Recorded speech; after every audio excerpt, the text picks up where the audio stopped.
बिस्मिल्लाहिर्रहमानिर्रहीम। खातिम हज़रात, मैं हूं अख्तर अब्बास और आप सबको मेरा सलाम पहुंचे। ज़िंदगी में कई तरह के लोग होते हैं, कुछ बहुत हंसोड़, हंसने वाले, मजाक करने वाले, हल्के फुल्की बातों को भी बहुत शान से लेने वाले और आपका दिल रखने वाले। कुछ बिल्कुल सड़ियल किस्म के, जिनको सड़ू कहते हैं, और खामोश रहने वाले। बात आप उनको कोई ढंग से करें, इधर से करें, उधर से करें, उनके माथे पे बल रहेंगे और आपको इग्नोर करेंगे। ये खामोश तबा भी होते हैं, सड़े हुए भी होते हैं, जले हुए भी होते हैं और आपको इग्नोर करने वाले भी होते हैं। इनफैक्ट हुआ ये कि जवेरिया गुल ने पूछा है कि सर, अगर आपकी ज़िंदगी में कोई सड़ा हुआ आदमी, कोई खामोश तबा आदमी आ जाए तो उसके साथ कैसे रिश्ता निभाना चाहिए, क्या निभाया जा सकता है? क्योंकि इनको जो शौहर मिले हैं, डॉक्टर भी हैं और इसी कबीले से हैं, सड़े हुए कबीले से। लेकिन इससे पहले दो कमेंट्स हल्के फुल्के और जट वड़ाइच ने पूछा है, बल्कि कहा है कि फिर तो साबित हुआ कि जो बंदा या बंदी अपनी ज़िंदगी से तंग होगा वो दूसरों की ज़िंदगी को भी तंग करेगा। जी बिल्कुल, ये सच है। जो देखें, जिसके पास जो नेमत होगी वो वही देगा। आपके दिल में सुख है तो आप सुख बांटोगे, आपके दिल में रब की मोहब्बत है तो आप वो बांटोगे, आपके दिल में दुनिया की मोहब्बत है अगली किस्म की तो आप वो यानी आप अगर सच्चाई वाले हो तो सच बांटोगे, झूठ वाले हो तो आपकी रग रग से झूठ फूटेगा। इसी तौर पे अगर तंगी वाले हो, शक करने वाले हो, तो आप तो अपने माँ बाप पे भी शक करोगे, बहन भाइयों पे भी शक करोगे। हर बंदे की इंटेंशन आपको बुरी लगेगी। इसीलिए दोस्तों का इंतखाब बहुत अच्छा करना चाहिए, बहुत एहतियात के साथ। रिश्तों का इंतखाब भी बहुत एहतियात से करना चाहिए। जो सगे होते हैं इनका हम बहुत ज़्यादा कुछ कर नहीं सकते सिवाय दुआ के, या फिर चूँकि इनको मैनेज तो बहरहाल करना ही होता है। हर रिश्ते को ना काटा जा सकता है ना तोड़ा जा सकता है।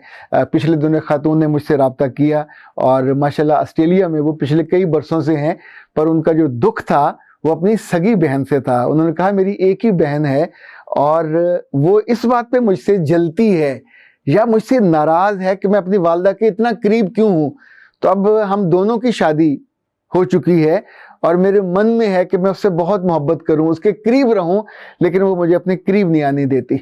उसकी ज़िंदगी में जो खुशी होती है या दुख होता है वो दूसरे लोगों से शेयर करती है, वहाँ से मुझ तक बात पहुँच जाती है, लेकिन उसके दिल तक मैं नहीं जा पाती। क्योंकि जब मैं और वो बैठते हैं तो फिर वो खामोश रहती है, मुझे इग्नोर करती है, मेरी बात को नहीं सुनती।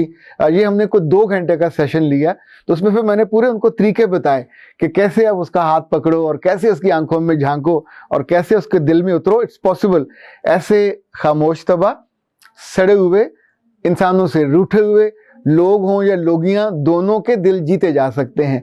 क्योंकि दुनिया में मेरे रब ने जहाँ नरम रवैये रखे हैं, जहाँ मीठे लफ्ज़ रखे हैं, वहीं क्रीम होती है, वहीं ऑयल होता है जिसके ऊपर से फिसलते हुए हम कहीं से कहीं चले जाते हैं। लोग तो पहाड़ों पर से कश्तियां चला के कुस्तुनतुनिया चले गए थे। इंसान का दिल क्या चीज़ है, कितना पथरीला होगा कि जिसमें से आप अपने मन की और खुशी की कश्ती को चला के उसके दिल तक ना पहुंच सको। सो इट्स पॉसिबल, लेकिन जाहिर है ये 2 मिनट में आपको ना बताया जा सकता है ना समझा जा सकता है। दूसरी, बिलावल राजपूत साहब ने पूछा है कि क्या ख़वातीन को अपने शौहर के साथ सीधी बात करनी चाहिए? मुझे लगता है इनकी बीवी टेढ़ी बात करती होगी या गोलमोल करती होगी या खामोश रहती होगी, क्योंकि अक्सर औरतें बातों को गोल गोल घुमाती हैं। अब देखें, एक तो बीवी आपकी ज़िंदगी में आई है, उस गरीब ने अगर कोई 2-4 बातें गोल कर दी हैं तो ये तो जुल्म ना करें कि आपने सब औरतों पे ये इल्ज़ाम लगा दिया कि गोल गोल बातें करती हैं। दुनिया में सबसे बड़ी हमाकतें औरतों के हाथों हुई हैं, क्योंकि ये बात गोल करना इनको आती नहीं है। आपने ज़रा से चक्कर दिया तो सारा सच उगल के सामने रख देती हैं, फिर चाहे पूरी ज़िंदगी बर्बाद हो जाए, अपनी भी और ख़ानदान की भी। तो औरतों पे तो मासूमियत होती है, इनके अंदर तो एक सीधा सीधा स्वभाव होता है। बहुत कम लड़कियां होती हैं जो मक्कार होती हैं, जो चालाक होती हैं, बल्कि समटाइम तो चित्र चालाक होती हैं। पर ये तो बहुत रेयर ब्रीड है। जो आम औरतें हैं, जिस बात को आप कह रहे हो कि ये गोल गोल बातें करती हैं, इनफैक्ट आप थोड़ा सा उसके और अपने बीच में सड़क तो सीधी बनाए मोहब्बत की और ताल्लुक़ की, तो बातें फिसलती हुई सीधी आपके दिल तक आएंगी। सड़क तो आप बनने नहीं देते, वहां आपने वो हम्प्स बनाए हुए हैं, जंपिंग हम्प्स और स्पीड ब्रेकर्स। वो गरीब की बच्ची आपके मिजाज को देखती रहती है, कैसे मिजाज का है, अभी ठंडा है, अभी मीठा है, अभी गर्म है, पता नहीं अभी कैसे रिएक्ट करेगा। सो वो बातों को छुपाएगी भी, गोलमोल भी करेगी, इधर से उधर भी कर देगी, सिर्फ आपकी वजह से कि आपके टेम्परामेंट में वो जो सीधा स्वभाव और सुलझाव होता है वो नहीं होता। तो बराह करम थोड़ा अपने आप को ईजी करें, easy to understand, easy to digest, easy to handle, easy to communicate. ये मर्दों के लिए कह रहा हूं ताकि आपकी बीवियां आपके साथ कम्युनिकेट कर सके, अपने दिल की बात कर सके। वरना बेचारियां फिर फोन ढूंढेंगी, फिर दोस्तें ढूंढेंगी, फिर माँ ढूंढेंगी, फिर बहन ढूंढेंगी, भाभियां ढूंढेंगी, और फिर उनके दिल में, उनके कानों में वो बातें डालेंगी जो ज़ाहिर आप उनकी बातें नहीं सुनते। अल्लाह के बंदे, अल्लाह ने आपको बीवी दी है तो उसको कुछ वक्त दो, उसके साथ बैठा उठा करो, ताकि जो बातें अभी आपको लगती हैं गोल जलेबी की तरह, तो कल ये सीधी सीधी आए और सिवैयों की तरह और आपके होंठों में, वहां से आपके दिल में चली जाए। अच्छा जी, अब आते हैं जुवेरिया गुल की बात की तरफ कि उनका ख्याल ये है कि जो खामोश तबा शौहर है, ये मसला खामोश तबा शौहर के अलावा भी कुछ लोगों के साथ हो सकता है।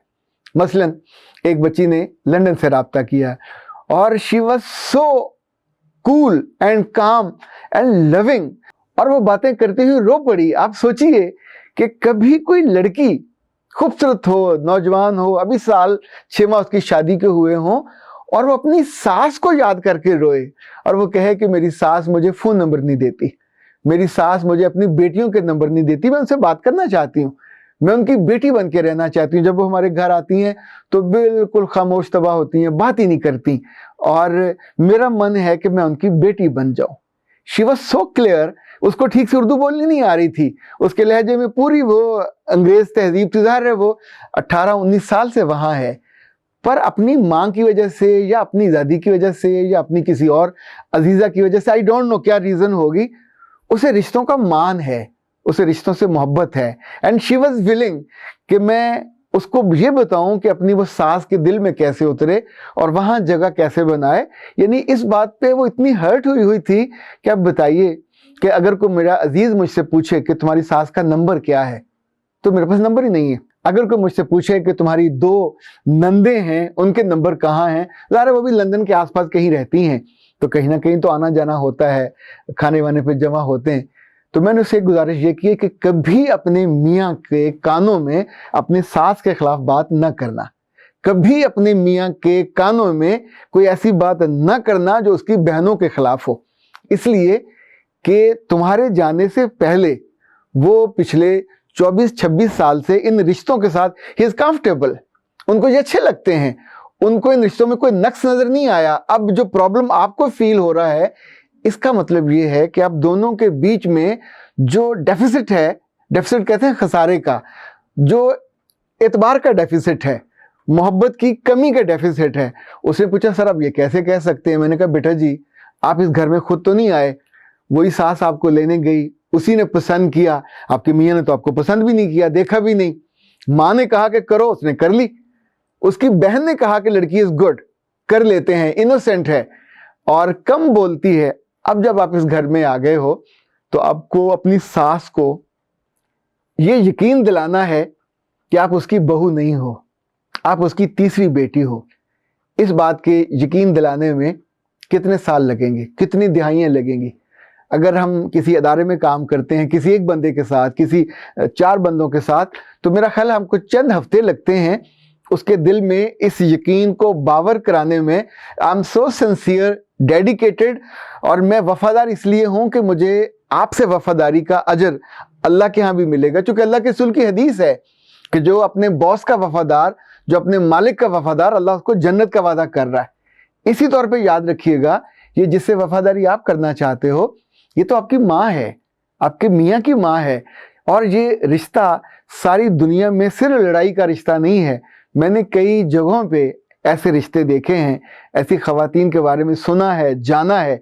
एक का तो बिल्कुल मेरा फर्स्ट हैंड नॉलेज है, क्योंकि उनके घर में मेरी अपनी भांजी ब्याही गई है, कि उनकी सास इतनी अच्छी है, वो एक ऐसे अजीम आदमी की बीवी है। She is so loving, she is so soft and kind. उसके लफ्जों से कभी कोई दूसरी को चुभन ही नहीं होती।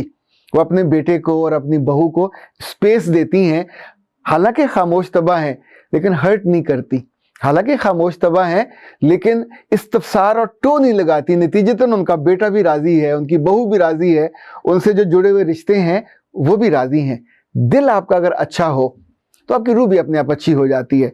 इस वाले मामले में जहां मियाँ खामोश तबा हों, जहां सासें खामोश तबा हों, कभी कभी तो बंदा सोचता है अल्लाह का शुक्र है कम बोलते हैं, जान छूटी। लेकिन याद रखिएगा, इंसानों के साथ लंबी जिंदगी जीनी होती है, ये लंबी इनिंग्स होती है।